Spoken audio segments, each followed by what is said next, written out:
Welcome to IMFIF academy. I hope सभी छात्र अच्छे होंगे। आई होप आप सभी छात्रों की UPSC mains 2022 and UP PCS mains 2022 की तैयारी अच्छे से चल रही होगी। ज़्यादा टाइम अब बचा नहीं है।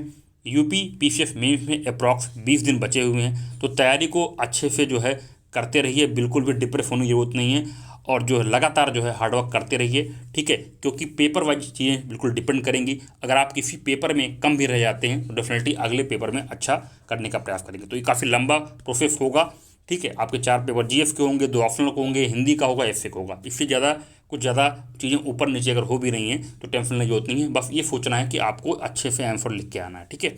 और उसको और अच्छा करने के लिए डाटा एंड फैक्ट का जो वीडियो है उसका ये 4th वीडियो है। उससे पहले अगर आप चैनल पर नए हैं तो प्लीज़ चैनल को सब्सक्राइब कर लीजिए और बेल आइकन को प्रेस कर दीजिए।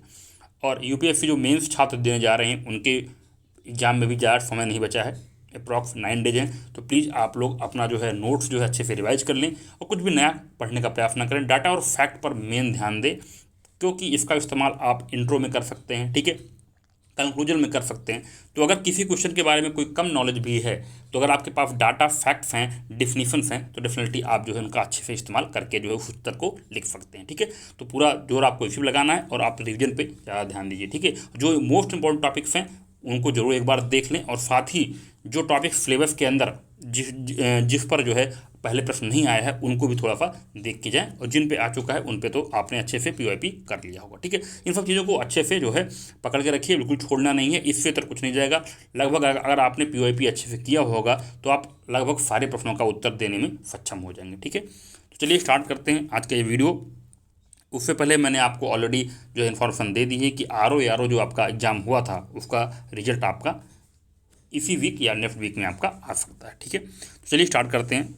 जो आपका पहला डाटा है ये आपको जनरली पता भी होगा, बट दिमाग में इसको रखना है कि जो 15th फाइनेंस कमीशन की रिपोर्ट आप कोट करना ना भूलें, जहाँ पर भी जो है इस तरीके की बातें होती हैं, ठीक है। 41% जो है स्टेटों यानी राज्य का हिस्सा आपको जाएगा, ये 15th फाइनेंस कमीशन बोलता है। और जो बोरोइंग लिमिट है वो 5% है आज की डेट में स्टेट की, ठीक है। RDL कितनी थी? 3% थी। तो इसको दिमाग में रखना है, कहीं आपके दिमाग में रहता है कि पर 15th फाइनेंस कमीशन की रिपोर्ट जो है कोट कर सकते हैं, क्योंकि सेंटर स्टेट रिलेशन की कहीं भी बात आएगी तो फाइनेंशियल वाले सेक्शन में आप इसको डाल सकते हैं, ठीक है।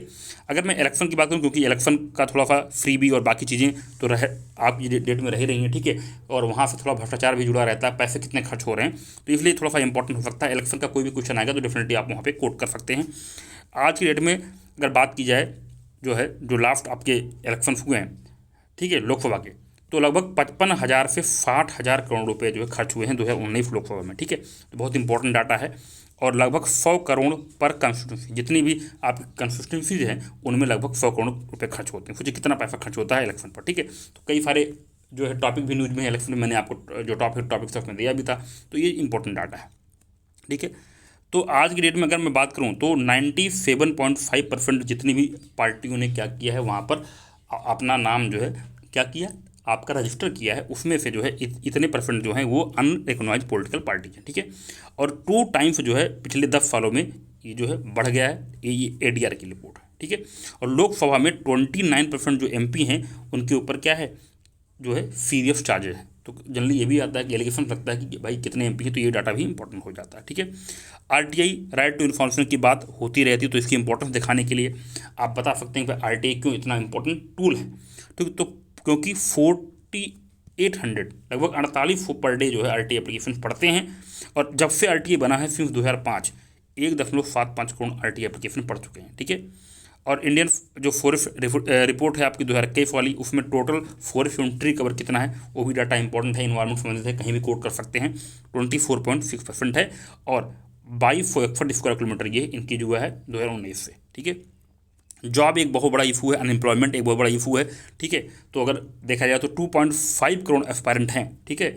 और जॉब कितनी है 1.25 लाख गवर्नमेंट जॉब की। गवर्नमेंट जॉब की ज़्यादा बात हो रही है तो हो सकता है कि क्वेश्चन बन जाए, तो वहाँ पे कोड कर सकते हैं। मतलब 1.25 देख लीजिए कंपटीशन कितना है, 1.25 लाख गवर्नमेंट जॉब ही है, उसमें फिर 2.5 करोड़ जो है एस्पायरेंट है, ठीक है। IR में आप यूज कर सकते हैं, जैसे अगर बायलैटरल कोई क्वेश्चन आता है इंडिया USA, इंडिया चाइना या इंडिया पाकिस्तान, तो उनके बीच में जो बायलैटरल ट्रेड है, अगर USA की बात करूँ तो 119.42 बिलियन डॉलर है, चाइना के साथ 115.42 बिलियन डॉलर है, वहीं पाकिस्तान के साथ 280 बिलियन डॉलर, ठीक है। और इसमें जो है USA जो है नंबर 1 पर है, उसके साथ सबसे ज़्यादा है, ठीक है। बात करता हूँ टैक्स जीडीपी रेशियो की, ठीक है। तो टैक्स जीडीपी रेशियो जो फाइनेंशियल ईयर 2022 है उसमें 11.7% रहा है। चाइना में 20% है और ब्राज़ील में 34% है, फ़ायदा ब्राज़ील में आपका, ठीक है। तो इसलिए इंपॉर्टेंट है, ठीक है। अगला है आपका जीडीपी की बात करूँ तो IMF क्या कहता है, IMF ये कहता है कि जो है 3.53 ट्रिलियन डॉलर इकोनॉमी इंडिया की होने वाली है, ठीक है। और उसके बाद ये ब्रिटेन को पीछे छोड़ देगा। तो 3.38 क्योंकि आपका किसकी है, ब्रिटेन की है।